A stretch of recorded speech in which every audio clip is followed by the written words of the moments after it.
When you think of Wyatt Earp, chances are you probably think of either Dodge City, Kansas, or Tombstone, Arizona. But Nome, Alaska? That sounds weird, right? Well, it is a little weird. But the truth is that Wyatt Earp actually spent some time in Alaska during the gold rushes of the 1890s. And while he was there, he became friends with Jack London, who would go on to become one of America's most famous authors. So, how did this happen? Well, in the late 1890s, there was money to be made from the gold rushes in the Yukon and Alaska.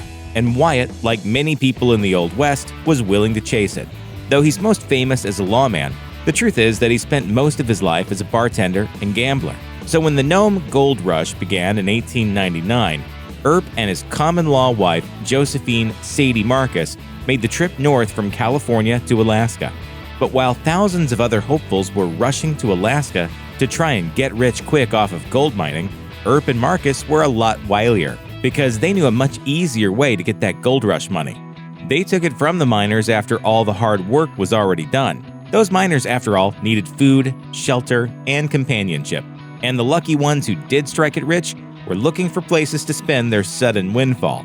Instead of prospecting for gold then, Earp and Marcus opened the Dexter Saloon in Nome. According to a Wyatt Earp anthology, the Dexter Saloon quickly became the centerpiece of Nome nightlife, where miners would go to gamble away their fortunes. It was there that Earp met a young prospector by the name of Jack London. According to Smithsonian, London was 21 when he set out from San Francisco for the northern goldfields. The work itself was certainly brutal, but getting there was no picnic either.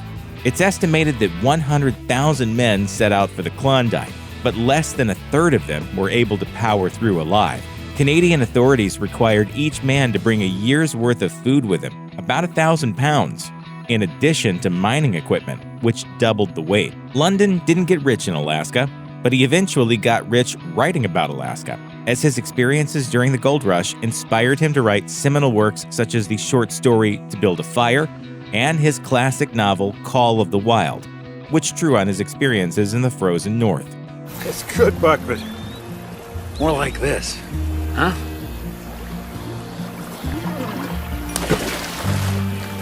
Eventually, of course, Earp and London both left Alaska and returned to the continental U.S. Earp considerably more wealthy than London, but it wasn't the last time they would get together.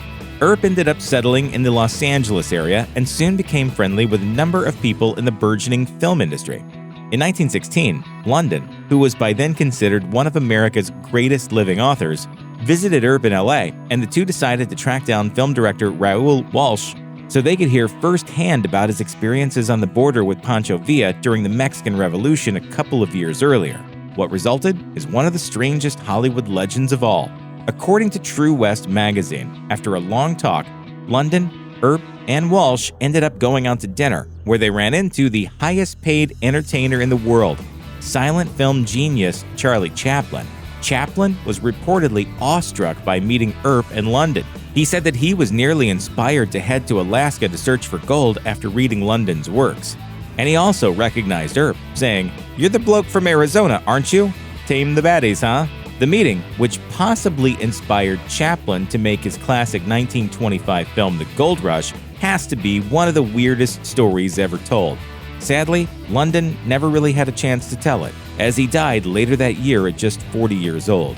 But in life, he gave the world some of its greatest stories, including his unlikely friendship with Old West legend Wyatt Earp. Check out one of our newest videos right here. Plus, even more grunge videos about your favorite stuff are coming soon.